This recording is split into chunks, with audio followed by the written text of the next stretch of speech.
दोस्तों जैसा कि आपको पता है कि बिहार में इलेक्शन से पहले नकली वोटर्स को पकड़ने का अभियान चल रहा है और इसको लेकर विपक्षी पार्टियां घबराई हुई हैं क्योंकि उनके जो वोटर्स है यानी कि इलीगल जो रोहिंग्या और बांग्लादेशी हैं वो वोटर लिस्ट से हट जाएंगे, यही उनको सबसे बड़ा डर सता रहा है। और इसी को लेकर सुप्रिया सिन्हा आज टीवी पर चिल्ला रहे थे, लेकिन अजय आलोक ने ऐसा धोया कि सुप्रिया सिन्हा की बोलती बंद हो गई। वैसे तो आपने सुप्रिया सिन्हा की बहुत सारी वीडियोस देखी होंगी जिसमें सुप्रिया सिन्हा अपनी ही बेइज्जती करवाती है और इसीलिए वो जलेबी बाई या गाली वाली मैडम भी कहलाती है। अब पूरे देश को खखोल खखोल कर पूछा जाएगा, लाओ भैया कागज दिखाओ तुम भारतीय हो कि नहीं। तू है कौन रे? मैं पूछना चाहती हूँ, अगर इतने घुसपैठिए आ गए तो आप लोग झुनझुना बजा रहे थे 20 साल में बिहार में, या 10 साल में 11 साल में सेंटर में रहकर क्या कर रहे थे? क्यों कैसे इतने घुसपैठिए आ गए? चुनाव आयोग इस सरकार के साथ मिलकर रच रहा है और इसको कहने में मुझे जरा सा भी संशय नहीं है। ओके, अब एक चीज बताइए, आपने जो कहा ये डिबेट भी बड़ी इंटरेस्टिंग है कि आधार कार्ड से नागरिकता तय नहीं होती। आधार कार्ड जो है पहचान पत्र है और इलेक्शन कमीशन को नागरिकता में नहीं जाना चाहिए, बिल्कुल सही है। लेकिन इलेक्शन कमीशन के पास ये राइट तो है ना, 326 आर्टिकल 326 में साफ साफ लिखा है कि वो वोटर लिस्ट का रिवीजन कर सकता है, जो एलिजिबल है उन्हीं को डाले, जो गलत है उनको निकाले। और वोट कौन कर सकता है सुप्रिया? जो नागरिक है वही, किसी नागरिक ही वोट कर सकता है।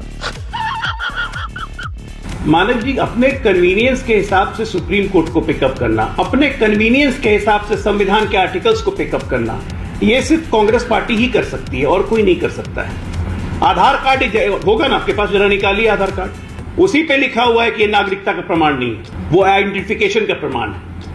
इसलिए आधार कार्ड पे इस पे फालतू बहस हम लोग ना करें। सुप्रीम कोर्ट अभी क्यों कराया जा रहा है? इसका जवाब है आपके पास। बीच में मत बोलिए, बीच में मैं नहीं बोल रहा था आपके, बीच में नहीं बोल रहा था। इसका जवाब दे। अभी तेलंगाना चुनाव जीती है ना, अभी तेलंगाना चुनाव जीती है ना, 22,50,000 वोट इलेक्शन कमीशन ने तेलंगाना चुनाव के पहले काट दिए। आप ही जीती थी ना वहाँ तेलंगाना चुनाव में। अरे सवाल का जवाब दीजिए, बिहार में बैठे हुए तेलंगाना की बात करें, सारे ज्ञान आपके सुन रहा था। की बात करो, पश्चिम की बात करो, उत्तर की बात करो, दक्षिण की बात करो। आप ये बोलिए जो सच्चाई है वो बोलिए कि बिहार के चुनाव के रिजल्ट आप पहले ही से जान रही हैं। अरे कहे बीच में बोल रही है पटर पटर पटर बिना मतलब। नाइस।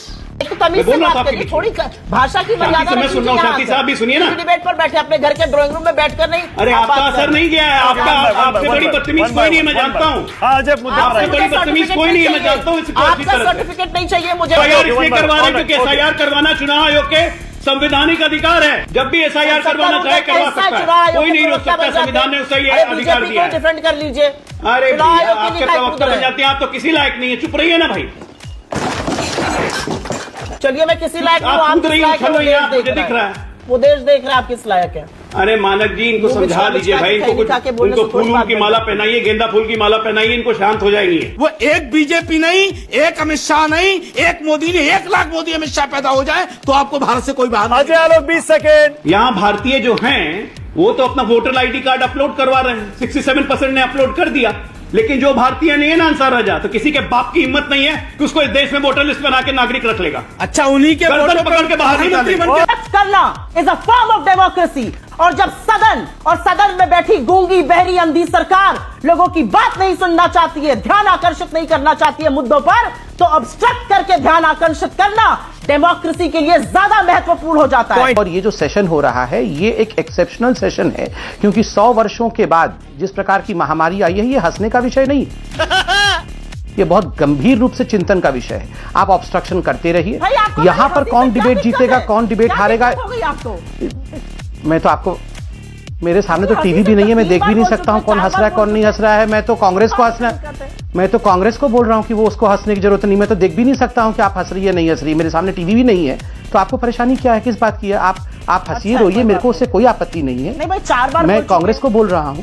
हाँ तो 4 बार, मैं 5 बार भी कांग्रेस को बोलूंगा तो उसमें क्या आपत्ति है? आप सुन लीजिए मेरी बात। देखिए, कांग्रेस को चाहिए कि अगर उसको ऑब्स्ट्रक्शन करना है, बिल्कुल ऑब्स्ट्रक्शन करे। इस देश की जनता को बेवकूफ ना समझे। यह देश की जनता देख रही है कि जब हमारे देश के सबसे बड़े विषय पर, हमारे विषय पर सदन पर चर्चा होना चाहिए, मेरे ऑक्सीजन प्लांट के विषय में, कौन ऑब्स्ट्रक्शन कर रहा है। और टेटुआ पकड़ने की बात है, आप सरकार के टेटुआ पकड़ना चाहते हैं। जनता ने राहुल गांधी का टेटुआ पकड़ करके अमेठी से भगा दिया है।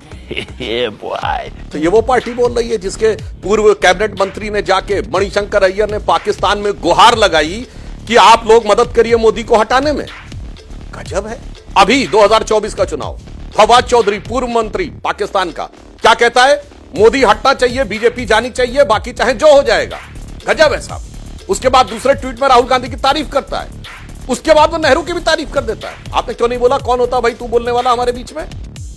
आपने मणिशंकर अय्यर पे कार्रवाई की नहीं की। अब आइए पाकिस्तान के साथ किस प्रकार का बर्ताव और किस प्रकार की चीजें हुई और किसने सामर्थ्य दिखाया। मैं सिर्फ एक उदाहरण देना चाहता हूं। सेना के शौर्य पे भी बात करने वाले लोग वो जिन्होंने 4 एयरफोर्स ऑफिसर्स की हत्या के आरोपी यासीन मलिक को प्रधानमंत्री आवास में बुलाकर सम्मानित किया, उन लोगों को शर्म आनी चाहिए ये कहने पे कि आज वो सेना के शौर्य की बात कर रहे हैं। आप क्रोनोलॉजी समझ लीजिए। जिस समय पाकिस्तान ने हमारे सैनिकों के सर काट दिए थे, उस समय इनके डिफेंस मिनिस्टर पाकिस्तान की आर्मी का नाम लेने में हिचक रहे थे। सुषमा स्वराज जी ने जब मुद्दा, वो कह रहे हैं कुछ लोग वहां पर आए थे यूनिफॉर्म में, some persons came and cut the head.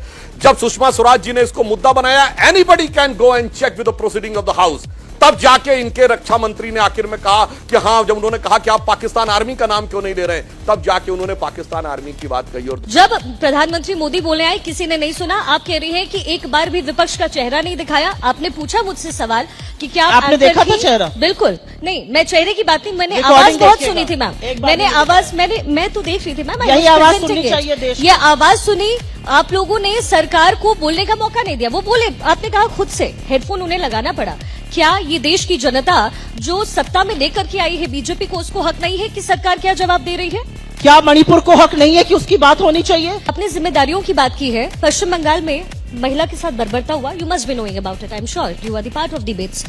आपने जब वहां पे बर्बरता हुई मैम, और पश्चिम बंगाल में टीएमसी की सरकार है, क्या ये आपका नैतिक अधिकार नहीं बनता था कि आप उन महिलाओं के बारे में बोले, या सिर्फ क्योंकि टीएमसी आपके साथ है आप नहीं बोलेंगे? बहुत अच्छा सवाल आपने मणिपुर पूछा। के बारे में बोला, मुखर होके बोलती है, लेकिन वेस्ट बंगाल में जो हुआ, बहुत आपने अच्छा भी आपने नहीं बोला सवाल मैम। पूछा। मुझे बताया गया सवेरे कि मैं चुनाव लड़ रही हूँ, तो सबसे पहले तो मैंने रिजाइन किया और फिर पूरे जोश खरोश के साथ मैं यहाँ पर आ गई।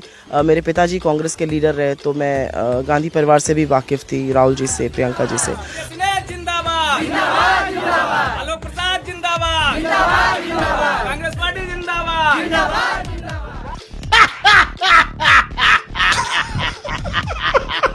तो सुप्रिया सिन्हा की बेइज्जती का सिलसिला बहुत पुराना है। राहुल गांधी की तरफदारी करते करते सुप्रिया सिन्हा को लगभग 10 साल से ज्यादा होने वाले हैं, लेकिन इसके बावजूद भी इतने इलेक्शन राहुल गांधी ने हरा दिए। सुप्रिया सिन्हा हर रोज टीवी पर आकर राहुल गांधी को डिफेंड करती है और ये बताने की कोशिश करती है कि राहुल गांधी किस तरह से एक जननायक है। अभी बिहार इलेक्शन आने वाले हैं, उसमें जो कांग्रेस का हाल है वो तो आप सबको पता ही होगा। यही फ्रस्ट्रेशन सुप्रिया सिन्हा का आज टीवी पर भी दिख गया। डिबेट्स में चिल्लाना सुप्रिया सिन्हा की पुरानी आदत है और चाटुकारिता में भी नंबर 1 है। तो वीडियो आपको पसंद आए तो लाइक कमेंट से जरूर करें। जय हिंद।